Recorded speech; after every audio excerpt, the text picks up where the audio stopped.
So you came in, you walked the property. How many units were on this property? 92.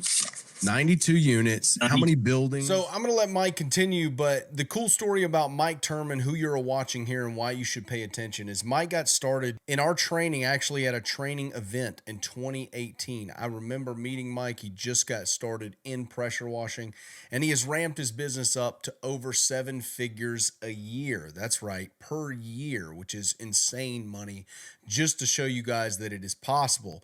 Look, if you're looking to leave your current job, get more time with your family, maybe even make another 100,000, 200,000, or take it all the way to 7 figures like Mike Turman here in the video, go ahead and click the link below. It'll take you to the How to Wash course. That will get you started on the right foot. Let's continue with Mike. Buildings, do you think that accounts for?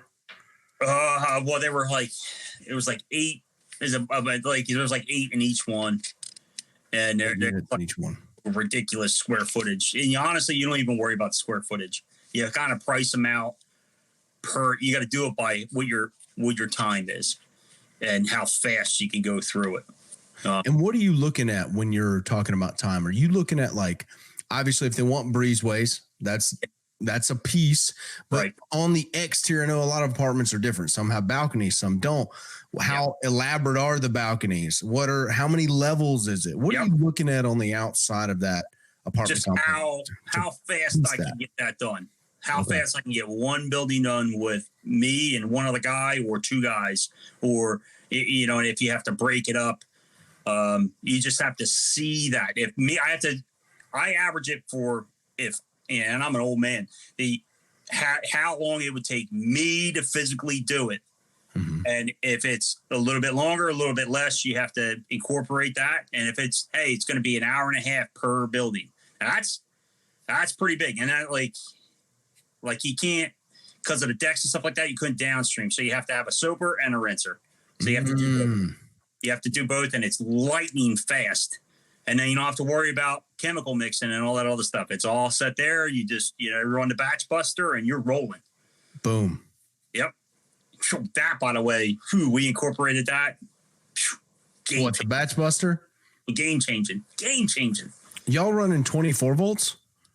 No, 12 volts. Dude, so you got some serious flow for that 12 volt. Yeah. Yep. 12 volts. And we, if we're doing flat work, the easy tip is easy to do, but just the shooter tip, the 12 volt shooter tip. Yeah. Game and go. Listen, on one, if you're going 4 stories on a windy day, you're going to have to put up an A-frame to get to the gutters. Sure. Other than that, it's easy.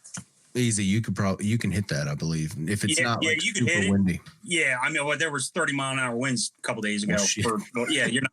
It's like pissing in it. We don't like even your pressure washer's like, yo, bro, wait, settle down. We call her Gail, like the stupid Frozen thing. Hey, Gail, ease it up. If you guys haven't checked out the Batch Buster metering valve, it's the highest flowing soft wash valve ever made. Really, it's an ultimate blend of accuracy and flow. There's valves out there that flow a lot, but they're very inaccurate with ratios. There's valves out there that are very accurate, but they don't really provide the flow that the Batch Buster has. And so when you have the Batch Buster, which is a 1-inch body, you have 1/2-inch couplers and you have 1-inch couplers. So you can run it on, if you're starting out, you want to run 12 volts, right? You got a Batch Buster system. The couplers come with it. So say you want to upgrade to a gas or a booster or a 24 volt. Well, you just add the 1-inch couplers to it, and you never have to buy another metering system. So that's what Mike's talking about when he's talking about the Batch Buster. It's a Ferrari item. It is a Ferrari, my friend. It's a Ferrari item. We're really proud of that. It took a long time. It took years in R&D and development to put everything into that. Huh? Man, I got something coming, but I can't tell you. Oh, yeah. There's some bigger stuff coming than even the Batch Buster. It's going to be very exciting.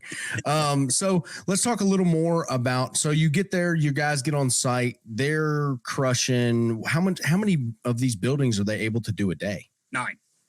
9 a day? 9 a day. And how many were there total again? 92. 92 buildings. Okay. So you're in and out in 10, 11 days. Yeah, I didn't see on certain these things you can't get in there on the weekends, and then you got to watch holiday, you got to watch inclement weather. Whole bunch of got to build in like 2 or 3 days.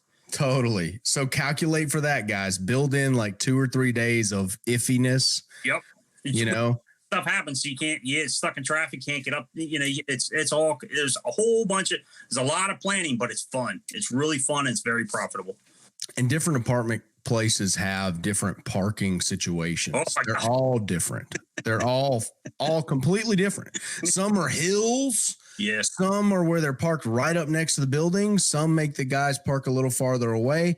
Some of them have buildings that are in the middle of nowhere. Yep. The parking lot's here. Here's a building. Behind it's a random building with just a sidewalk to it. And so you got to make sure that you have enough hose, right? You got to make sure that you have calculated this in to that job. Mike, talk a little bit about the prep for your equipment and for your stuff to make sure that you can stay efficient in this environment. Well, number one, like at the end of every day, you have to make sure you refill with soap. You're going through a good 100 gallons of SH a day.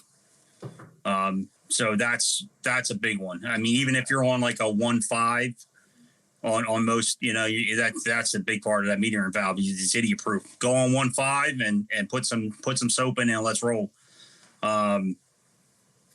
Yeah. So you got to make sure you prepped every day. You got to make sure you have, your easy access to send water where you need it for all your tanks.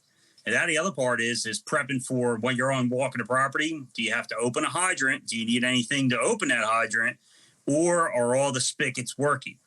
And you have to do that because then you have to put that price-wise in your estimates because they're like, oh, they all work. Yeah, okay. They don't all work. And then I got to stretch 400 feet of garden hose to try to get this in my truck. Or I got to put 300 feet of 1.5-inch fire hose, which is like an hour rolling up. Serious. So there's a lot of prep that goes into these bigger jobs. Obviously, it's a big payout. So the prep is deserving of the payout. Mike, talk